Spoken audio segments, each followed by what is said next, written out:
Hey, this is the Arbor Barber LLC. So today I planted an Accolade elm.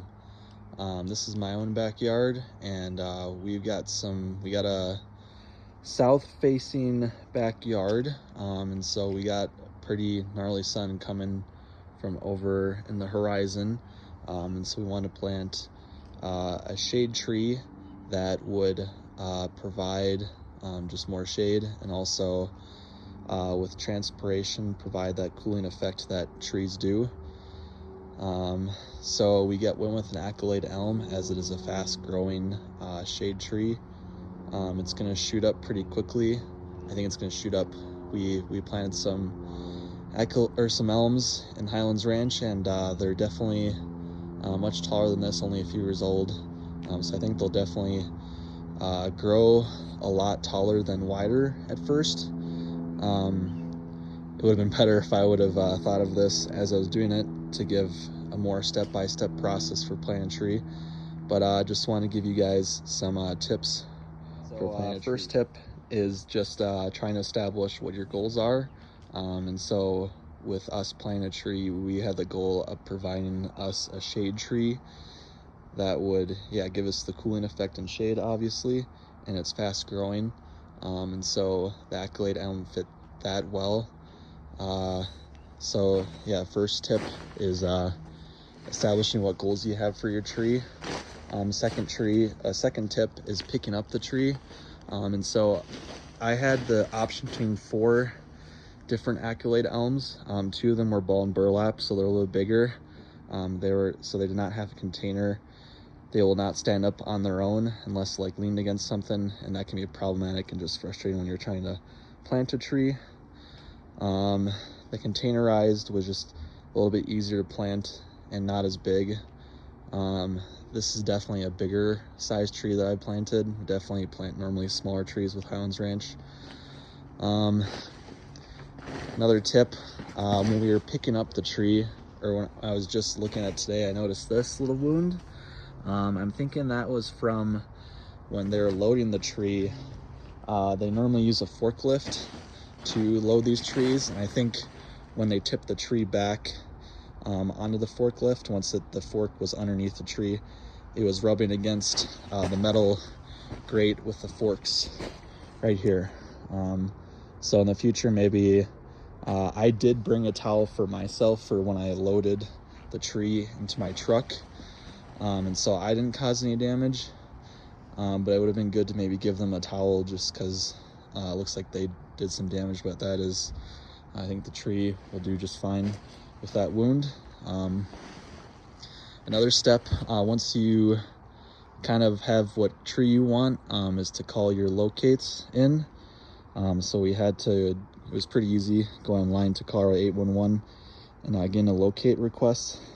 And so basically, as you can see, there's red lines, and there's another orange one underneath here, underneath the tarp, of just various electrical and other wiring going underground. So we did not cut into any of that. If you do cut a wire and you do not get locates, you are in big trouble. So it's best to get your locates done by calling 811. Secondly, I measured out the hole. That was probably the most frustrating part of this, is just digging the hole. And so I measured basically a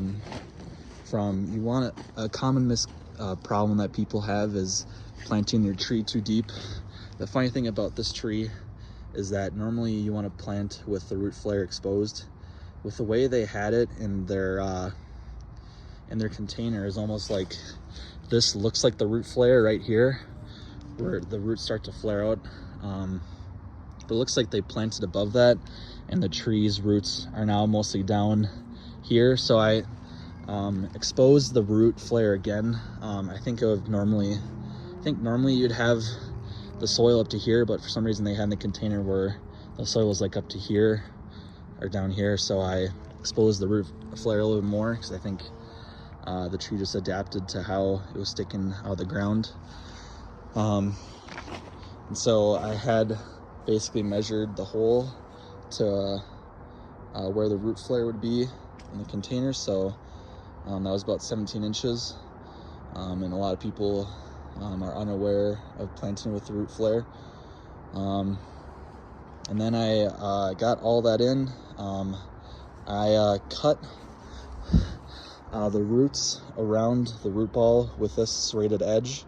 It does a little harm to the roots, but right now the roots are spiraling around in the container, and they're not gonna, it's gonna be harder for them to expand out of that swirl, like whirlpool of roots. So cutting them up, like going alongside the root ball with this edge, breaks up the roots, and so that they'll expand outwards.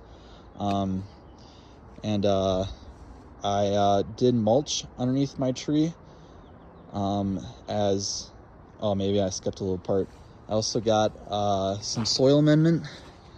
It's good to get some more rich soil, as our soil is not that great for trees in Denver Metro.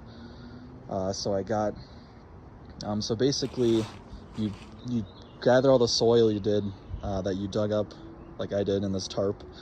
You have it all out, and you pour the soil amendment on top, and you kind of mix it together.